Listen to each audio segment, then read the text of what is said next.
Welcome back to yet another video, another signing for Red Star. We're kind of going crazy in this winter transfer window. Just a reminder, the window still is open for another 5 or 6 days to some of the countries in Europe. So Red Star has made another signing, highly touted player out of the Bayern Munich academy, Nemanja Motika, who is of Serbian descent. He has the ability, if he wants to play for either Serbia or Germany, he can do that. He comes in as one of the biggest transfers in Red Star history. If I remember off the top of my head, Richmond Boachi was, I think, the biggest at 3.3 million euros. I think Mirko Ivanic is up there at around 2 million. And I think Felipe Falco was around 1 point something. I think maybe it was 1.7. So he's third or fourth most expensive of all time at 1.5. It's going to be paid throughout 3 installments of 500K plus 15% of next sale. I'm going to get into that a little bit later because it gets a little bit confusing. So Lazio, Fiorentina, and Borussia Mönchengladbach were all interested in acquiring Motika. Eventually, he said he wanted to join Red Star because he's a big fan and his entire family cheers for the club and supports the team.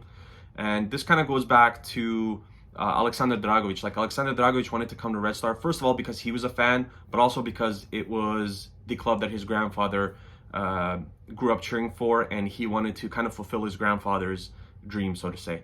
So it's really cool, like, when you go back in all the years, and it's not just Red Star, it's clubs from all over the world, you know, where they've kind of supported the club for 3 or 4 generations, and, you know, now they want to join the club, which again is really cool. So Motika comes in as one of the highly touted players in Bayern Munich's academy. I think they said he was either the first or the second best player from their academy in the last like 30, 40 years. When you think of all the players who have come through there, that's saying a lot.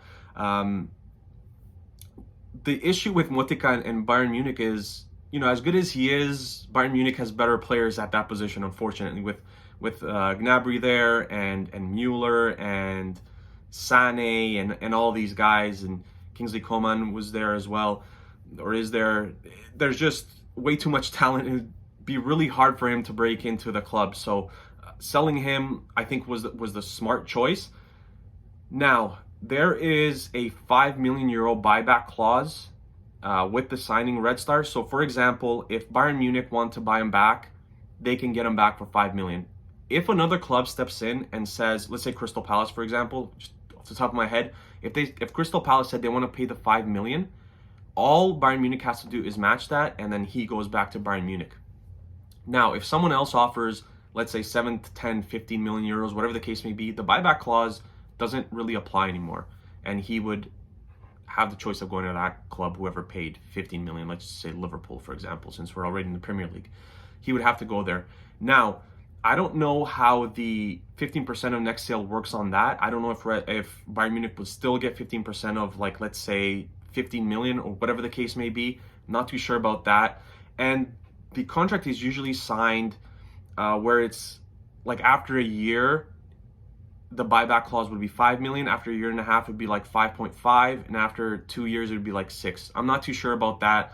They didn't get into too much detail. They just said there was a buyback clause of 5 million. So they have, Bayern Munich can match any transfer fee of 5 million.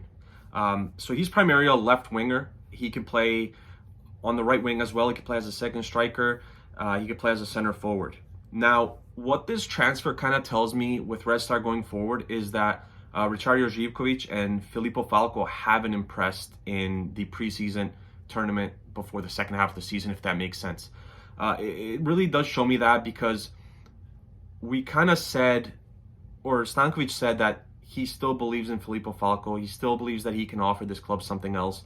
Not reading great things about Živković in the preseason matches either. So I think Red Star is kind of tired with all this stuff, and they've just opted to buy someone else who can probably come in and contribute from the first minute. This season, in 26 matches, Motika has 18 goals and 9 assists. This is 4th tier football in Germany, so maybe the numbers are a little bit too good, but remember, He's still only 18 years of age. He's still playing against grown men, so it's not like he's doing all this scoring at like a U18, U19 level. I get that tier 4 isn't exactly that great, but he's still doing it against grown men, like I said. He has the ability to get by defenders. Seems to be in the right place at the right time. There's a number of his goals where kind of off deflections, and he's just kind of squeaks in there and pots in the goals. He scores not a lot of them, but he scores some of them off rebounds. He has a really good shot from distance. I said that he has the ability to get by players. Usually guys who have the ability to get by players, you get stopped a lot as well. That's something that he's going to have to work on. His crossing, I'm not too sure about, but I'm eager to see it because Red Star's had an issue in that segment of the game for feels like 3 or 4 years now. So if he can provide us with some crossing to Ohi, who's been scoring a lot of goals in the preseason, I think that would be great for us. Again, we haven't had a great wing player since probably Nemanja Radonjic, and he's been sold to Marseille. Now he's at Benfica on loan, but it's been a good 2 or 3 seasons. Another negative is he can be a little bit selfish. Coming out as one of the highest touted players, Bayern Munich's academy, you're going to be a little bit of cocky and you're going to be a little bit of selfish. But I think, on this team, there's players who are probably better than him in Katai and Ivanic and Oki and Kanga and Sonogo and all these guys. It's probably going to bring him down to earth a little bit because now it matters. There's going to be pressure on him, no doubt. And overall, I think this purchase is high risk, high reward for Red Star. 1.5 million euros is a lot of money to pay for a club from a smaller country to a player who's 18 and hasn't really played, he hasn't played high-level football.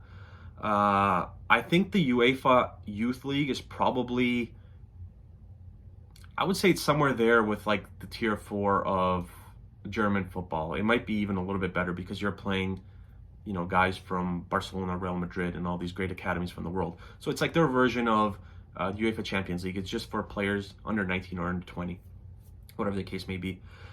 So he's actually done very well there as well. But this is like 3 or 4 levels above that. And coming in as an 18-year-old, like I said, for the amount of money that the club paid, the club's going to want results right away. I think he's going to have a chance to fight for a starting spot. I really think that the position that he plays has been a real weakness for the club. Like I said, for 3 or 4 years now, we haven't really found a solution there. We've tried Živković, we've tried Spiridonovic, who's on loan now, or I think he might have even been sold. We've tried Falco, we've tried Strnić, we've tried Aleksa Vukanovic, we've tried all these players. It feels like none of them have really worked. Hopefully, Nemanja Motika takes us over the top and he becomes, that star left wing player that we really need. And like I said, that we've been kind of craving since Radonjic left, who can really break down defenders with his speed, with his agility, with his trickery. He was a good crosser of the ball. He scored some timely goals as well. So hopefully Nemanja Motika can become that. His younger brother Nikola, who is 17, has also signed with Red Star, and he's going to be playing for the U19s. Maybe features for Grafičar as well, who is Red Star's affiliate, at least for this season. And yeah, I have big hopes for Nemanja, just because, again, he's coming from one of the best youth academies in the world, and he's going to get a chance, I feel, from day one to start for Red Star and to prove himself. And again, the price tag is huge. There's going to be a lot of pressure on him, and I think he's well aware of that. And hopefully he can do well at the club. Hopefully he can be sold for a lot of money. A lot of people compare this to like Dani Olmo, who went to Dinamo Zagreb and then it was sold to Leipzig, where they got a lot of money for him. I think it was like 25-30 million euros. So hopefully, fingers crossed, that it works out for Red Star like this. Let me know below in the comments what you think of the signing, what you think he could provide for the club, and how good can he be for this team going forward.